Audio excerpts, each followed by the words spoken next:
رات نے اپنی سیاہ آنچل کو آسمان پر پھیلا دیا تھا۔ شہر کی سب سے بڑی اور عالیشان مسجد کے قریب ایک بڑا سا خیمہ روشنیوں سے جگمگا رہا تھا۔ ہال میں ہزاروں کرسیاں سیدھی کی جا رہی تھیں، مائک پر سرگوشیاں گونج رہی تھیں اور لوگ جوق در جوق جمع ہو رہے تھے۔ کونے میں عائشہ بیٹھی سارا تماشا دیکھ رہی تھی۔ اس کے ہاتھ میں نوٹ بک تھی اور آنکھوں میں ایک سوالیہ روشنی۔ وہ دل سے لکھنے والی قلمکار تھی، لفظوں سے کھیلنے والی نہیں۔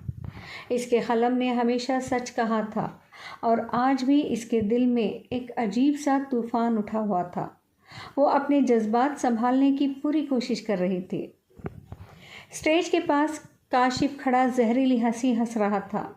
عائشہ کو یوں محسوس ہوا کہ وہ اسے ہی دیکھ کر چڑھا رہا ہو۔ عائشہ خاموش اور بے بسی کے عالم میں بس اسے دیکھتی رہ گئی۔ دراصل کاشف کو مسجد کمیٹی کا صدر بنایا گیا تھا۔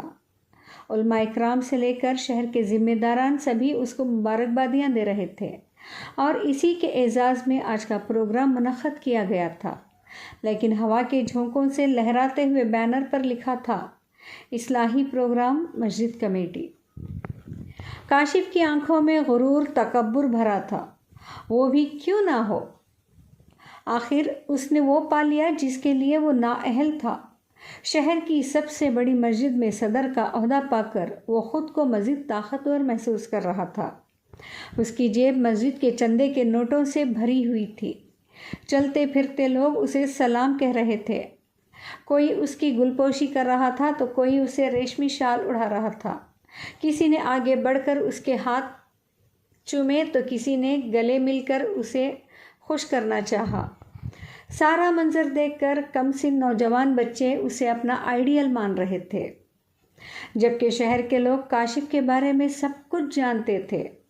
وہ کیسا شخص ہے، سود کھاتا ہے، بے حیائی کو فروغ دیتا ہے، غریب لڑکیوں کی مجبوریوں کا فائدہ اٹھاتا ہے اور پولیس کا دلال بن کر لوگوں کو بلیک میل کر کے اپنا کام نکلواتا ہے۔ شہر کے ہر شریف رسوخدار کی دکھتی نفس اس نے اپنی مٹھی میں بند رکھی تھی۔ لوگ چہرے پہ مسکراہٹ کا نقاب اوڑھے دل ہی دل میں اسے کوستے، اس سے نفرت کرتے، پیٹھ پیچھے اسے ڈھیروں گالیاں بھی دیتے، لیکن کسی میں اتنی جرت نہ تھی کہ اسے آئینہ دکھاتا۔ آج اسٹیج پر کاشف سینہ تانے علماء کے برابر والی کرسی پر بیٹھا ہوا ہے۔ حمد و ثنا سے پروگرام کا آغاز بھی ہو چکا ہے۔ مولانا صاحب نے تقریر بھی کر دی۔ الفاظ تو درست ہی تھے، لیکن آج لہجہ سہما سا تھا۔ عائشہ کو محسوس ہوا جیسے یہ آواز کسی اور کی غلام بن چکی ہے، جیسے سچ کو کپڑے پہنا کر پیش کیا جا رہا ہو۔ عائشہ کا قلم تیزی سے دوڑنے لگا، جیسے کاغذ پر خون اتر رہا ہو۔ زخم سوال بن کر کرتاس پر چیخ اٹھے۔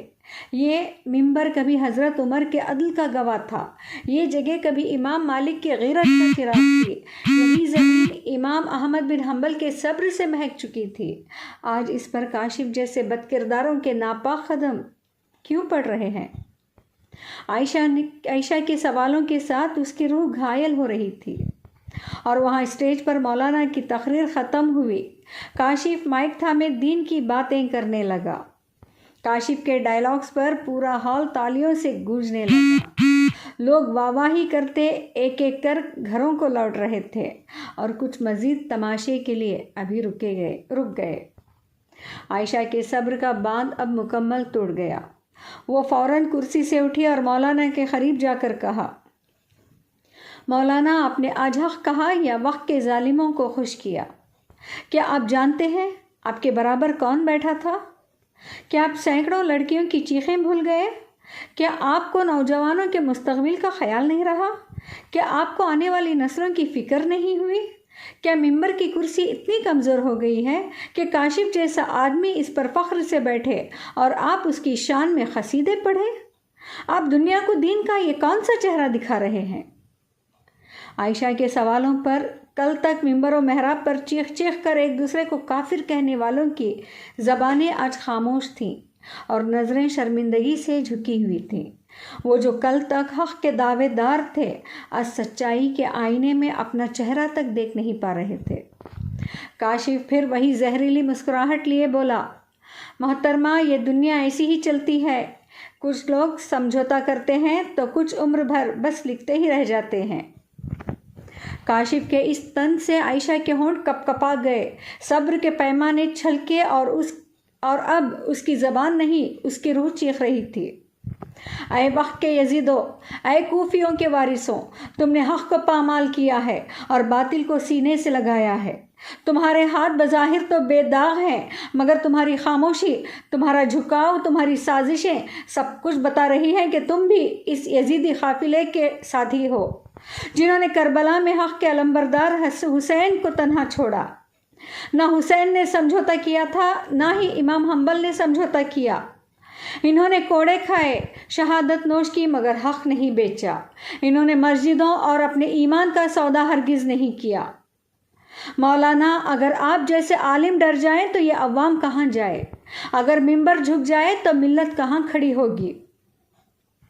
کاشف کچھ وقت کے لیے ٹھٹر سا گیا، خاموش ہو گیا۔ مولانا کی آنکھوں میں نمی تیرنے لگی۔ عائشہ وہاں سے بجلی کی طرح نکلی، لیکن اس کی باتیں خیمے میں اب بھی گونج رہی تھیں اور چاروں طرف موت کا سناٹا پھیل گیا۔ یہاں پر کچھ دیر قبل اجتماعی ضمیر کی موت ہوئی تھی، لیکن ان کے جنازے پڑھانے کے لیے اب کوئی نہیں تھا۔ رات گہری ہوتی گئی، دھیرے دھیرے خیمہ خالی ہو گیا، مائک خاموش ہو گیا، لیکن عائشہ کے دل میں ابھی بھی آگ جل رہی تھی۔ اس نے آسمان کی طرف دیکھا اور دعا کی، اے اللہ، اے میرے پروردگار، ہمیں وہ علماء لوٹا دے جو عمر کی طرح باطل کو للکاریں، جو امام مالک کی طرح دنیا کو ٹھکرا دیں، جو امام احمد کی طرح کوڑے کھا لیں مگر سچ سے پیچھے نہ ہٹیں۔ عائشہ کی کہانی تو ختم ہو گئی، لیکن اس کے سوال اب بھی باقی رہ گئے۔ شاید اگلی اذان کے ساتھ جواب اترے، شاید اگلی نسل میں کوئی عمر پیدا ہو، شاید اگلی رات یہ خیمہ پھر حق کے پرچم سے روشن ہو۔ احساس نایاب، شیموگا۔